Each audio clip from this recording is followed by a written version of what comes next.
Educators Lead, episode 129. I think the most powerful leaders are the ones that teachers believe, are invested in them, believe in them, and are willing to try whatever they have to do to make things work. Welcome to Educators Lead, where we interview leaders in education to offer inspiration and practical advice to help launch educators into the next level of leadership. I'm your host, Jay Willis, and I want to thank you for subscribing to our show.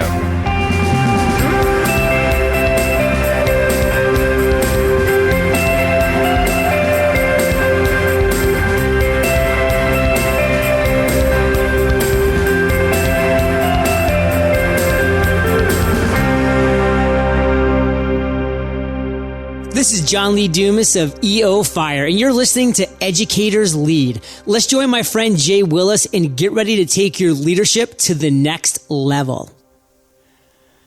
Hello, EduLeaders. Jay Willis here, and I'm excited to introduce our featured guest today, Toni Cameron. Toni, are you ready? I am ready. All right. Toni Cameron has worked as a mathematics educator and writer for the past 20 years and is currently director of professional development at a company called Metamorphosis Teaching Learning Communities, where she works with Lucy West, who I had the honor to interview back in episode 122. Together, Toni and Lucy and their team use content coaching as a vehicle to transform education in the U.S. and abroad. Toni's passion is improving teaching so that all students can have access to the best education possible. So that's just a brief introduction, Toni, but tell us a little bit more about yourself. Well, I'm a person of a certain age, and so 20 years might look like a lot of time, but it's not a lot of time in the number of years I've been on the planet. I came into education very late. I was in my 40s, so if you can do the math, that puts me in a certain age range. I'm married. I had a son, and I live in New York City, and I've worked in New York City and all over the country and in Canada with educators, and I have a real passion for teaching and learning. Well, so what would maybe be something interesting about yourself that maybe most people wouldn't know? I started out in music, and that's where I have my degree from, which is one of the reasons I came to teaching late. And when I was young and people would think about music and math and say they were connected, I didn't actually see the connection. I thought music was something very special, and math was something people who couldn't do anything else did.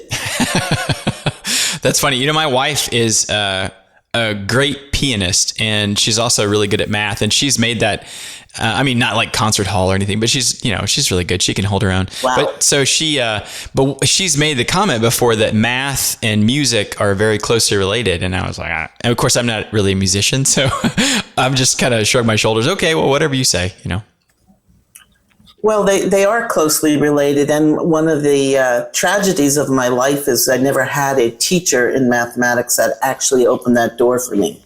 So I had very creative music teachers. My math teachers were pretty much cut and dry, and I always thought of math as being memorizing and doing and computing and not really being creative. And it wasn't until I was in my 40s when I was selected actually in my first year of teaching to be part of a project at City College called Mathematics in the City. And Cathy Fosnot, who's a pretty well-known math educator, and a group of math educators from the Freudenthal in the Netherlands worked with us. They worked with a group of teachers in New York City, and it upended my world because I never thought of myself as a math person. And I suddenly realized that there was a door that had been closed to me because of the way I was taught. And it made me focus on mathematics teaching for the past 20 years because I do think mathematics is the gateway to a lot. And a lot of students are denied access to the fields of science and other kinds of things because they don't have the kind of teaching that actually helps them get through that door. Well, so for people who may not be familiar with your story, if you don't mind, maybe start from the beginning and talk about how you got to where you are today. So tell us about the journey in music that you had. My journey in music, I was a triple major. I was interested in composition theory and piano.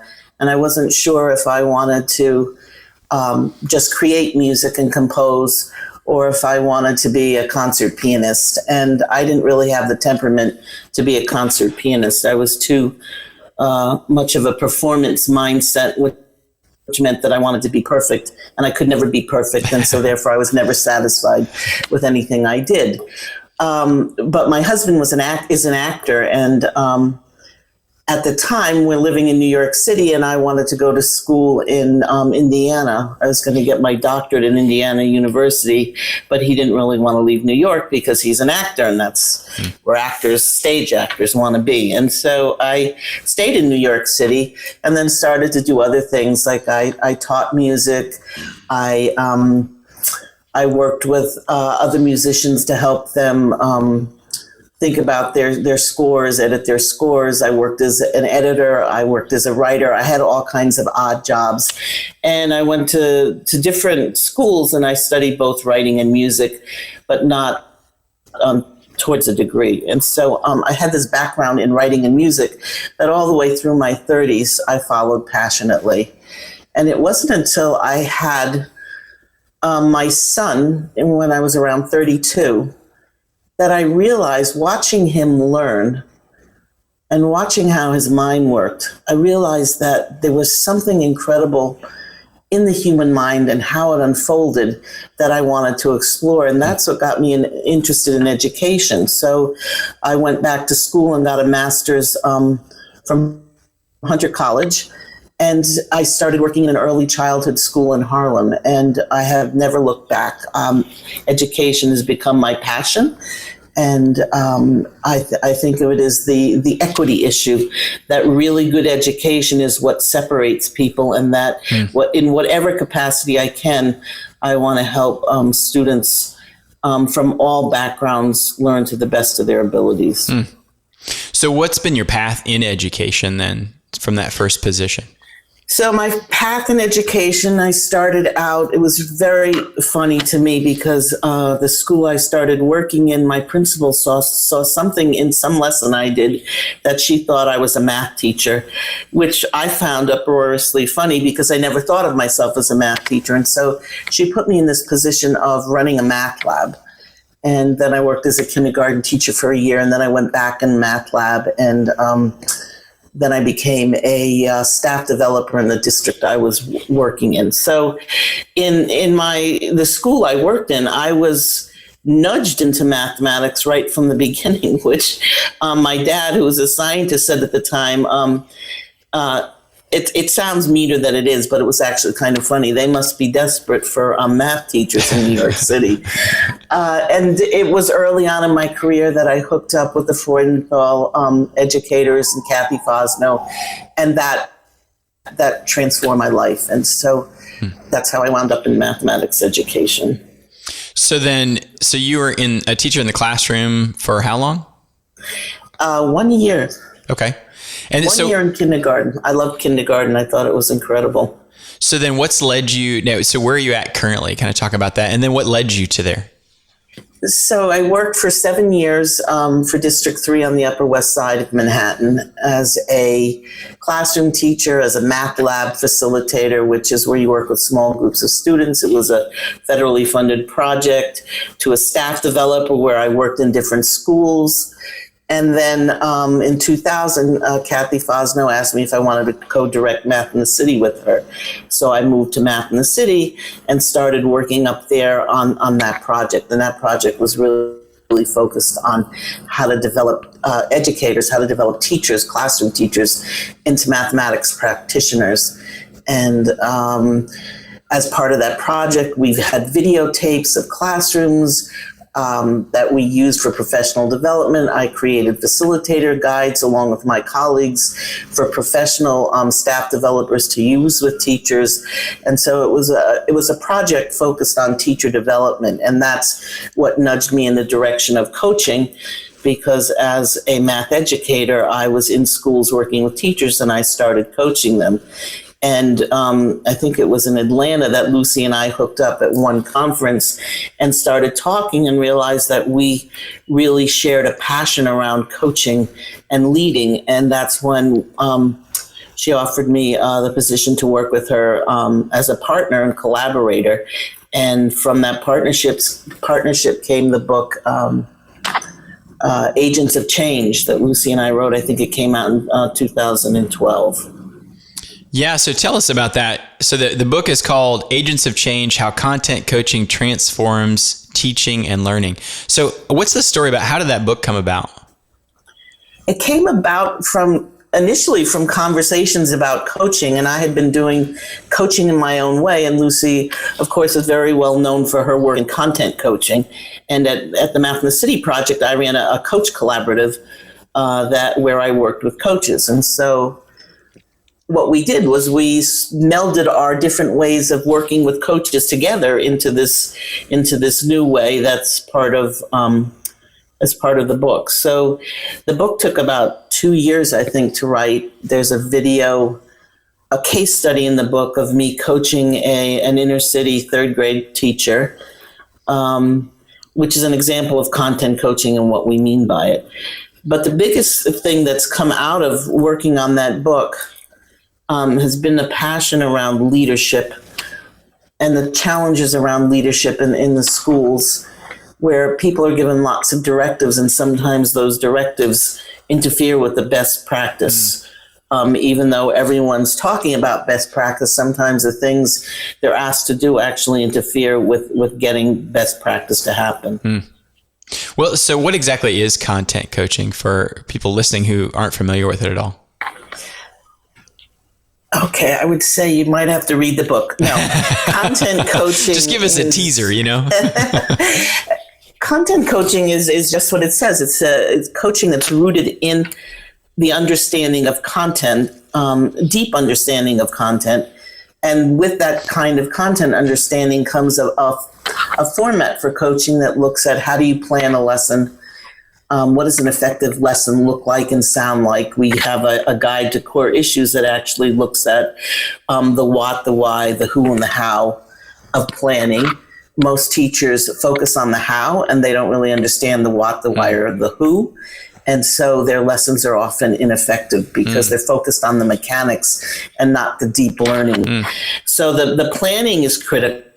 And then after the planning in the classroom, one thing that we do that's very different is we focus on co-teaching. And co-teaching is interacting in a lesson in crucial places where you're actually helping a teacher think about different kinds of moves. So for example, if I'm working with a teacher on her ability to ask deep questions, I might say, could I ask a question here and pose a question that I would want the teacher to think about. And so the co-teaching in the classroom is entering into and exiting a lesson with specific purposes.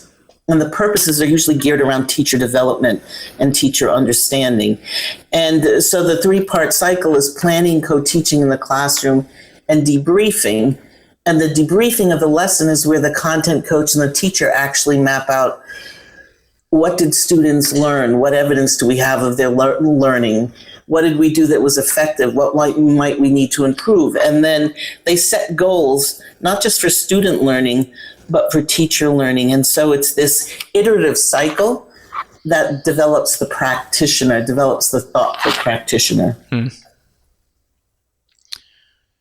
Yeah, it's funny. I was just having a conversation with someone on a podcast earlier, and we were talking about how just being intentional, like being proactive. It sounds like kind of what you're talking about is, figure out what your objective is, like figure out exactly what you want. Don't just kind of go through the mechanics or, use some formula or just focus so heavily on the strategy that you lose sight of the purpose as to why you're doing it. That's an interesting framework. One of the ways we think about it is that there's teaching that's local. And what the local means is that it's geared to something that's immediate. So I want to fix the way this child understands or does X, Y, and Z.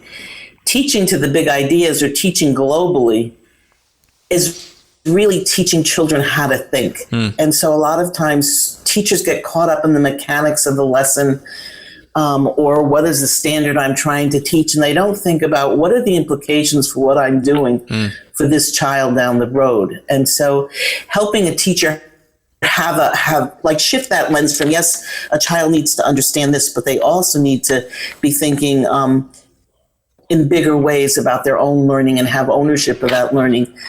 That can be quite transformative for teachers.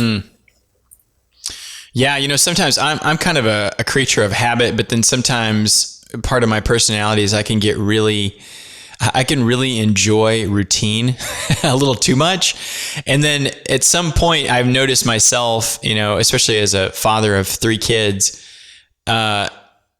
I find myself sometimes asking, why am I doing this? If it's just because I've always kind of done it this way, then it really may not be the most effective way to do it. The better question is am I being effective? Like first of all, what's my objective? And then am I being effective at advancing toward that objective? And if I'm not, it doesn't really matter how many times I've done this thing and how many times it's worked that way. If I'm not being effective, then I need to change my approach. I need to do something different. Well, that's an interesting point, because what does it mean to be effective? People define it in different ways. And so what does it mean to be an effective classroom teacher? I know in New York City, they use the Danielson framework, which is a huge list of things for administrators to look for in a classroom. In the work I'm doing with leaders, I run a principal learning community where we really study teacher practice.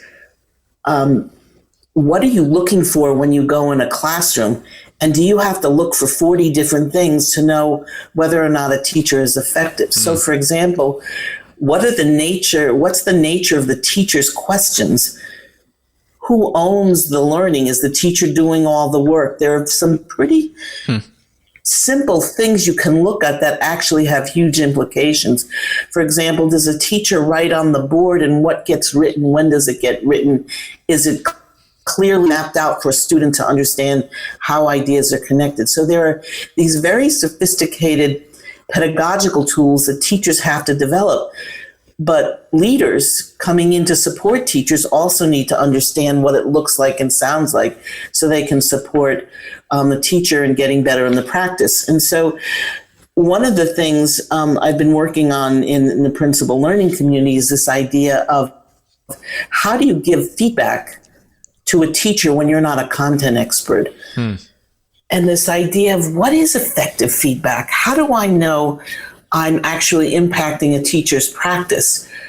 And to step back and maybe not to judge, but just to observe first, and to think about what evidence do I have of what this teacher believes? How are her beliefs coming out in what she's doing in the classroom? Are these beliefs aligned to my beliefs? Because a lot of times we can see what people are doing and saying that doesn't work, but we're judging their behavior and their teaching based on our own understanding and our own perception of what effective teaching is. So part of not judging is just gathering evidence and then looking at the evidence and saying, where is my own bias coming in here? And where's the place I can work with this person in terms of helping them get better at what they do? Yeah. Well, so I guess, for someone who, well, first of all, I guess if someone were to read this book, and then they set it down and walk away, what would you hope that they walked away with?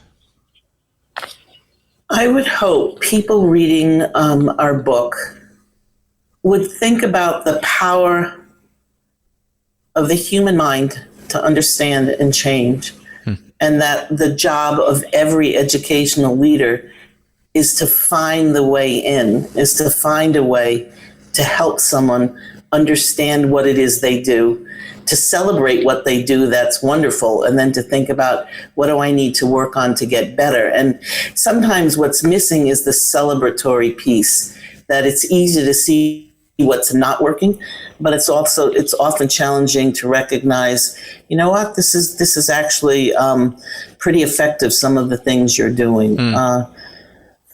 I think teachers are more empowered by, and they gain more confidence when they think we believe in them.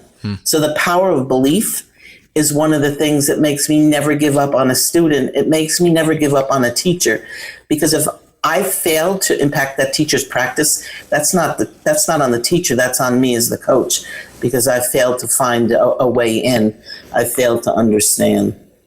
So what do you think is so valuable about celebrating those victories? I think where teachers are in the culture, the climate in this country, they're beat up. They feel like their profession is somehow secondary. Like, you can be a doctor, you can be a lawyer, but you're a teacher. And so for teachers to realize that what they're doing is so powerful and so important is a celebration. To think of teaching as a profession means you have to think about what goes into making effective teachers. Are these behaviors things that can be learned? Can they be broken down? Are there things that are stylistic or are there things that everyone has to do as a teacher? And I think that's sometimes where we fall apart as coaches, because we don't realize that something as someone is doing is stylistic, and it's okay for them to be doing that. Yeah. So how do you differentiate between, because we're talking about a lot of kind of complex things, right? Kind of deep things, like, how do you know if you're effective? And so how do you differentiate? How do you identify those things that maybe are just stylistic, right? Or versus things that maybe aren't really, maybe someone should consider changing because they're just not trying to accomplish what you're trying to accomplish? Great question. I think you have to look at, is what I'm asking someone to do truly important? I'm going to give an example of setting up classrooms so desks are in circles or in groups, and having a meeting area doesn't often impact teacher practice. It's a superficial kind of thing. I think the starting place when I'm watching a teacher is to think, how much does this teacher weigh what students are saying, and think about where they are developmentally and how what they understand fits into some kind of learning continuum. Because teachers who think that way are often listening for what's implicit, right? What's implicit are the things that are making someone do or say those things. And so teachers who are effective have a way of listening below the surface. And often when you're working with teachers, to help them understand, a child said this because they think that. And not letting our assumptions get in the way, because assumptions, either as a coach or as a teacher, about what someone knows often makes us respond in ways that aren't effective. Well, so how do you help that person? So let's say you go into a classroom and you see someone who, they going down the checklist, it looks like they're doing a lot of things great. They got the circled desks, and they seem like they, to someone who's just looking at checking a bunch of boxes, then it looks great, but you can tell that it's not really fully engaging the students. Like, what do you say to that teacher to help them kind of see the light? Well, you say different things to different teachers depending on what it is they're doing and who they are, because a big part of this is the emotional piece, like how you connect to someone emotionally and how they trust you. So content, any kind of coaching, is based on trust, but it doesn't take years to develop trust. You can develop trust instantly when someone realizes what you're seeing and what you're saying is not to criticize them, but is to help them improve. So one thing I do with the teachers and leaders I work with is we film ourselves. We film ourselves. I create transcripts of what they're doing. We look at spots. I'll say to them, okay, here's a transcript of this 15 minutes of your lesson. What I want you to do is to look at the transcript and think about, where are you effective? Like, where do you think you're being effective? And then think about what are your areas of growth? Often people don't realize what they're doing till they see it and they hear it. And once they say, you know what? I'm really not listening. I'm really not listening to that child, and here's my evidence. Then you can start working with that person on that level. So the first thing is to make whoever it is aware of what they're doing, and then create a desire for change. So why would you want to change what you're doing? Oh, because I see kids are not really interested, or I see that like the affect on this child's face, like they're really upset or whatever. So you have to find, it's like a high leverage point where you actually enter in, where someone can see what they're doing from your perspective, and then you can start thinking about what kinds of things can we work on to improve that part of your practice. Well, so I was curious because I kind of ran across, it looked like while you were working in District 2 in New York City, they became the top performing district. Is that right? Yeah. Yeah. So how did, I guess, were there principles that you kind of captured in the book? Or, I guess, what would you say led to that success? Well, that was primarily Lucy's work. I never really worked in District 2 except as a coach. I think what led to the success of that work was the vision from the superintendent and aligning the vision all along the way, and thinking about what does it take for us to make this vision a reality and to bring everyone to the table to talk about it. So it's not like it's my vision as the leader, it's our vision. And that vision isn't perfect. It's like a living thing that we keep working on and crafting and recrafting based on information we're getting. I think that's what made District 2 so powerful and successful. It was a unique kind of leadership. Yeah. Well, so I think I saw that you had co-authored various formats of work, including 15 facilitator-guides that were part of the Young Mathematicians at Work CD-ROMs. Is that right? Yeah. Yes. And then co-authored a couple of units, games and Muffles Truffles, I think it was, in the curriculum, Context for Learning. So how did you adapt your ideas to the different formats? All right. So we created lessons and they got filmed. And then those lessons became tools for us to work with teachers to think about what goes into effect, what creates an effective classroom, what kinds of questions you need to ask, what's the role of context, what's the role of mathematical models. There was very complex pedagogy and mathematics involved in that. And then the context for learning were units that arose out of those the video materials, where I think Cathy Fosnot actually created units of study that teachers could use as curriculum. I would say the thing I love to do most is to work in classrooms with teachers and children and to look at ways of creating lessons and units of study and routines or whatever that really get kids thinking. And a lot of the curriculum materials out there don't help students think, they help them do things. So a lot of them are very action oriented. If you look at a lot of mathematics curricula, it's about computing in the early grades. It's like teaching kids to add. I prefer teaching kids to think, and then addition is a tag on. So I'm currently working on a book for Stenhouse that should come out in the fall, and it's looking at routines to transform early childhood education, because that's where I think it starts. And so teaching children how to reason, how to communicate, how to have playful habits of mind, I think is really important to generate in students when they're 5 and 6 years old. And then to think about the next step would be, how do you continue that on their journey through school? So what would be some of the keys to helping to inspire, develop the creativity and critical thinking starting at a young age? I mean, because I would imagine it's different at kind of different age levels, but what's a good way to do that?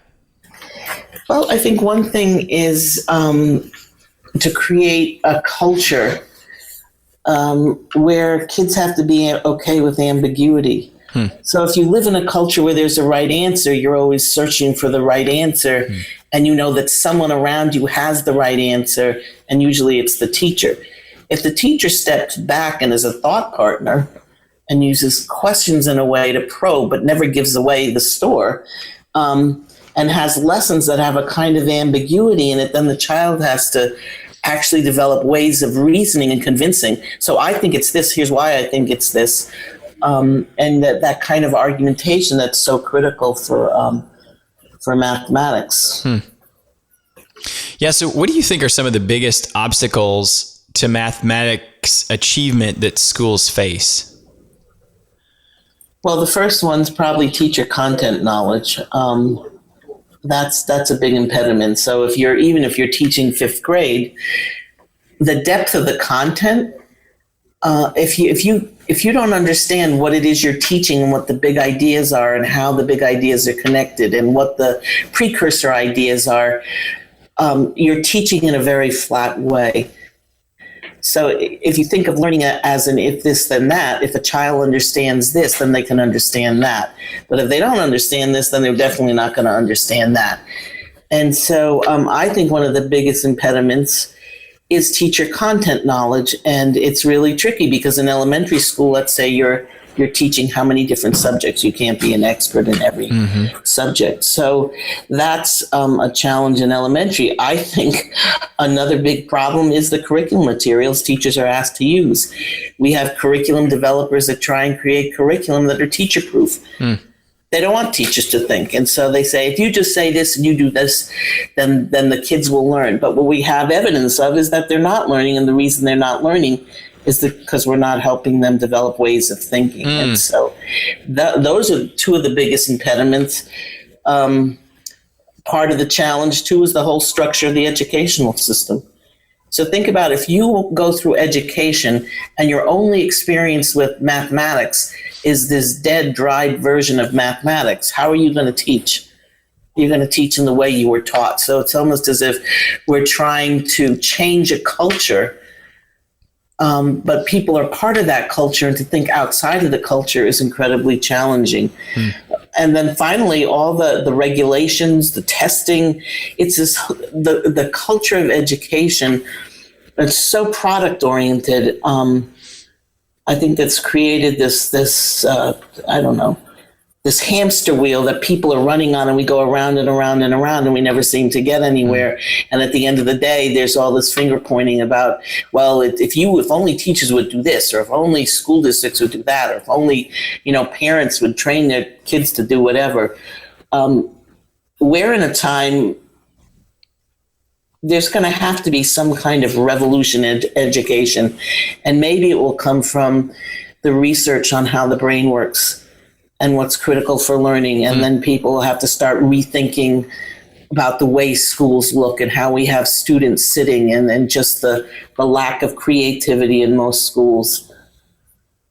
So what do you think, if there's maybe a teacher or even a principal who's listening to this, who thinks, I really like what Toni is saying, and I feel like this is kind of a blind spot of mine. I feel like there's so much more that I can do in the area of math. Like, what would you suggest? Like, what are some things that you would suggest to help overcome some of these obstacles?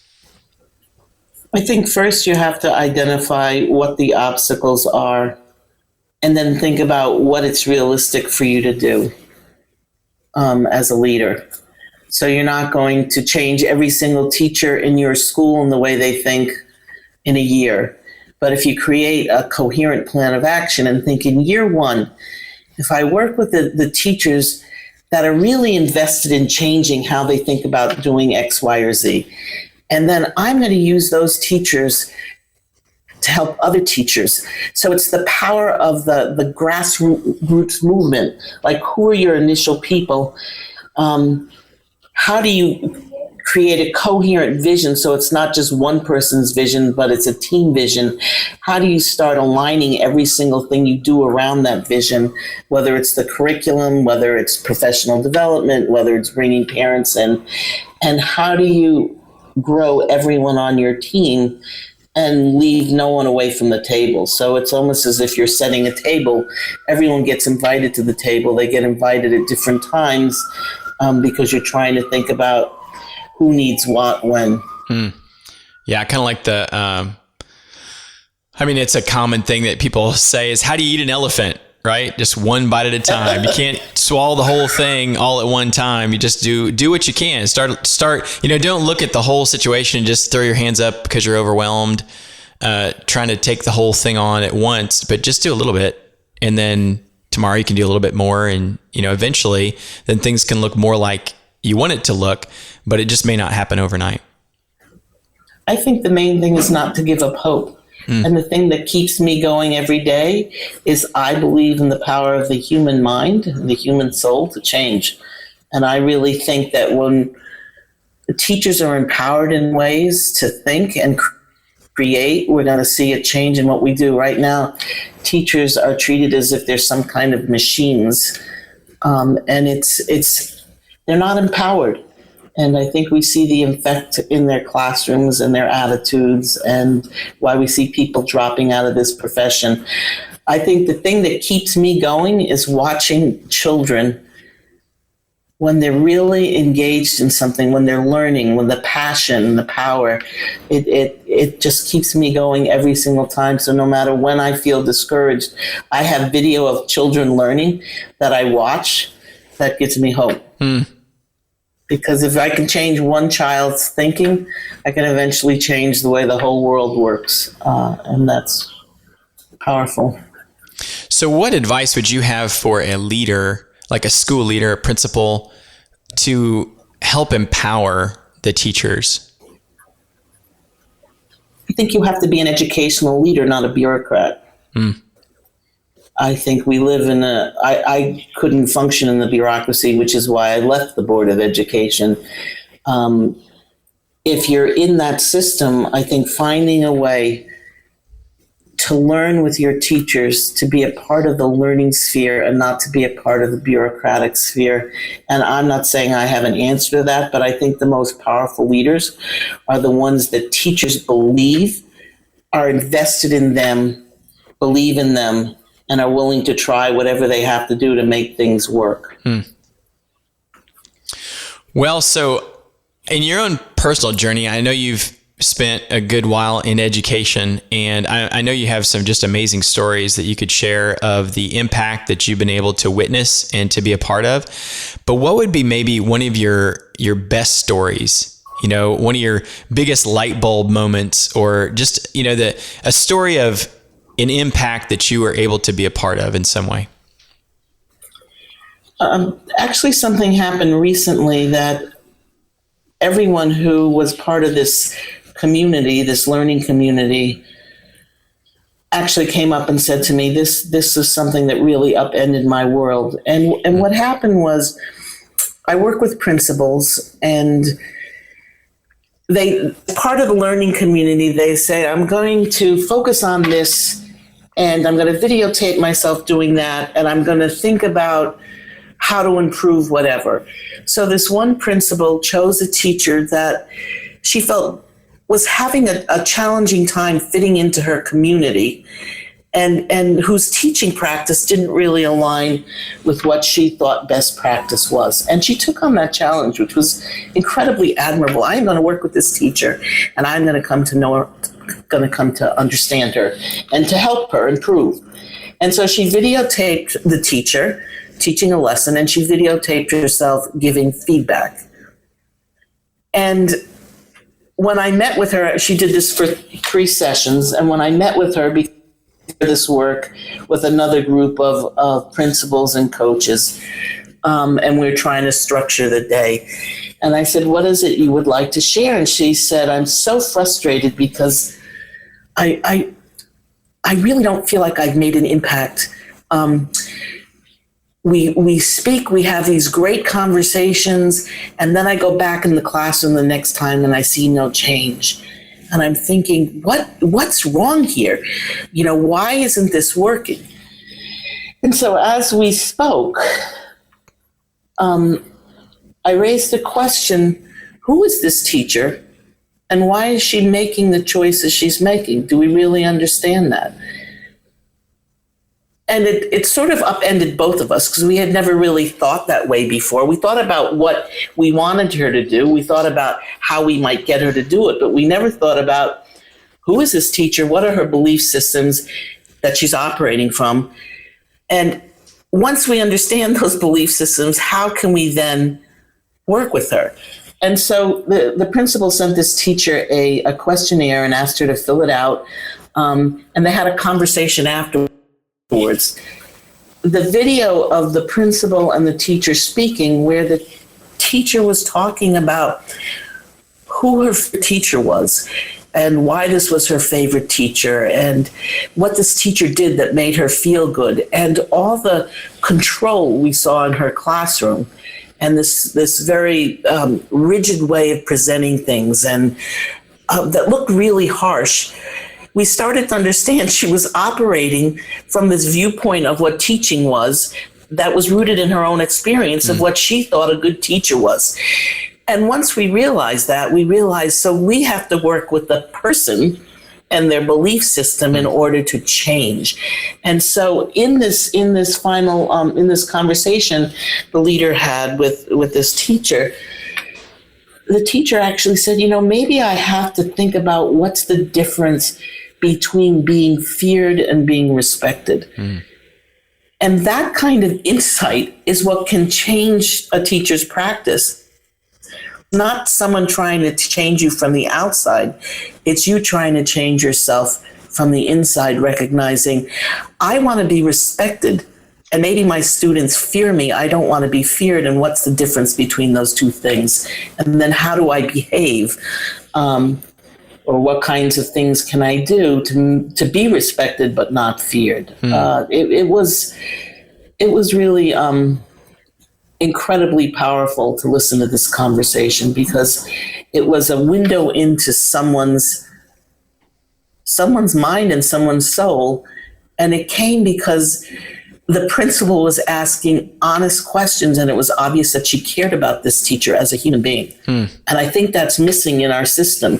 The human element is often lost because we're also busy trying to get people to do things. Yeah.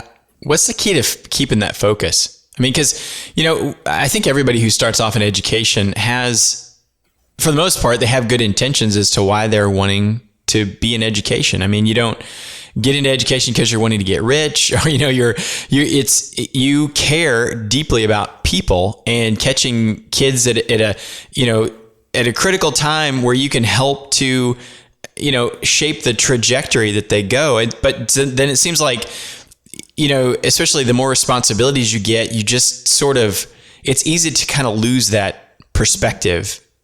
It's easy to forget about the student and really caring deeply about that person and really trying to look deep into their soul and see the person that they really are and try to draw out the best of them. So what's the key to keeping that perspective, especially as you kind of get more hectic as time goes on?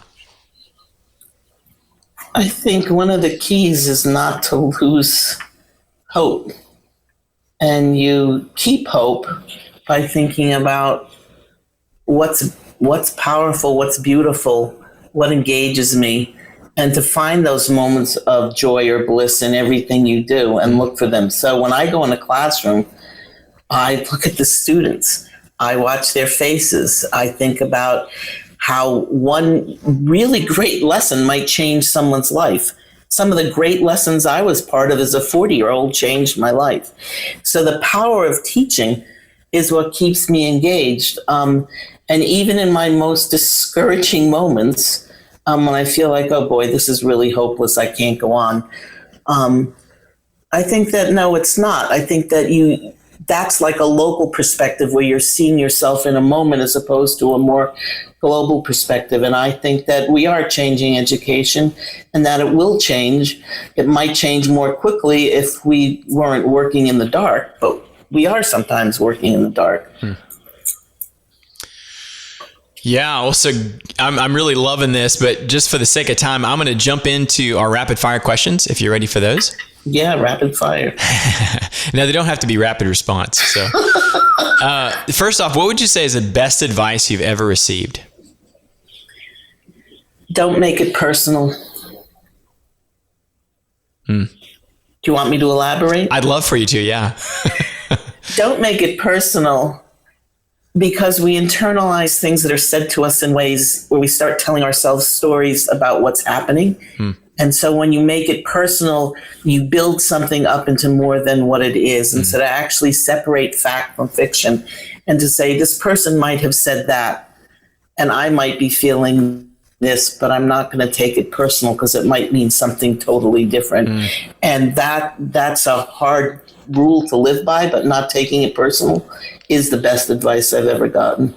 Yeah, that's one I definitely need to hear frequently. I feel like there's so many times when, and you respond because you look at something and you make a judgment call and you think it's something personal. And so many times it's not. It has nothing to do with you at all. It's just really, it's their own issues, their own baggage. Like if it's something negative, usually it's something about them that's coming out. It has nothing to do with you. And yet so many times, I have stuck my foot in my mouth or done something just ridiculously dumb, making assumptions instead of just trying to figure out the facts first, and then, making decisions or saying things or whatever based on the facts and not just making judgments and assumptions. Yeah. So I guess what would you say is your biggest strength as an educator? My biggest strength is my ability to listen and empathize. And I think that every effective coach and every effective leader has that. You have to be able to listen from your heart to understand the things that are happening around you. And you have to be compassionate and empathetic to other human beings. So have there been maybe or has there been a book or two that have made a big impact on you in your personal journey as far as education? I think the book by Daniel Goleman on emotional intelligence, like EQ, has been incredibly helpful because as a coach, watching teachers interact with students or leaders interact with teachers or coaches interact with other coaches or teachers or whoever they're interacting with, the thing that often gets in the way is the inability of the person to understand and to empathize. And so this thing with emotional intelligence, I think, is going to be the salvation of the human race. It's not going to be all the technology. It's going to be our ability to find compassion and think compassionately about each other. Yeah, that's not always easy to do. Especially when you're busy, I'm practicing. Yeah. But it's just remembering the value of those relationships is sometimes, especially as leaders and especially as you get busier and busier and busier, just taking a step back once in a while, taking a deep breath and saying, look, what is this really all about? And remembering that those relationships are way more important than your huge to-do list that you have. It's true. Yeah. Well, so I guess what advice would you have for a teacher or a leader, a school leader, in regard to working with their students? What advice would I have to leaders or teachers? I think the advice I would have would be to always trust in the intelligence of the human being and to work from a place of believing in the power of that person to do whatever it is you think they should be doing. I think if we believe in the power of each other to think and change, we'll actually create a safe place where people will think and change. So I guess kind of along those lines, what piece of advice would you have for a school leader or a teacher in regard to working with teachers, like other teachers? I think part of the challenge for leaders and teachers when they're working with each other is there's times a blur between where I begin and where I leave off. And so this idea that each of us is unique and we're in our own little worlds, but each of us also has connections, and those connections are this mutual place where we can come to understand each other. And so I think that one thing I try and do is to respect certain boundaries, to respect the individual as an individual, and to not judge them because they think differently or look differently or act differently than I do. And it's not an easy thing to do, but I think people trust you if they know that you believe in them. And it's from that trust that you can actually find ways of creating mutual places where you can work and understand each other. So the last question I have, if you had a time machine and you could jump in it and you could go back to the point in time when you first made the decision to move from music and go into education, when you first made that decision, what advice would you go back and give to that younger version of yourself?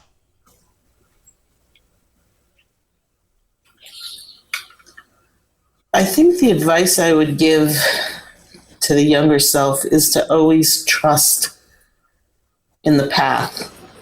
A lot of times we feel inhibited because we think, oh, I can't do that because I need to make this kind of money, or, oh, I can't do that because I'm not that good at doing that, or, oh, I don't want to leave my job because then I won't have retirement, won't have insurance, or whatever it is. I think trust in the power that if you make the choice, good things will happen, especially if you're making the choice from your heart and from your beliefs and from your deepest beliefs. And so my transition from music to education, I think part of the challenge was education. When I first started, education wasn't something people respected. And I felt, I won't say embarrassed, I felt that it wasn't something I was necessarily proud of doing because it wasn't a respected profession. At least by the people I knew. And I think it still isn't respected. People think, oh, you're a teacher. I now know that education is the most powerful place you can be on this planet. And working and developing other human beings, I don't think there's anything greater you could do. And I wish my younger self hadn't been so status oriented and I had really understood that the path I was taking was really a path for truth and justice. And I think I wouldn't have been so fearful of what I was doing in terms of where I would wind up.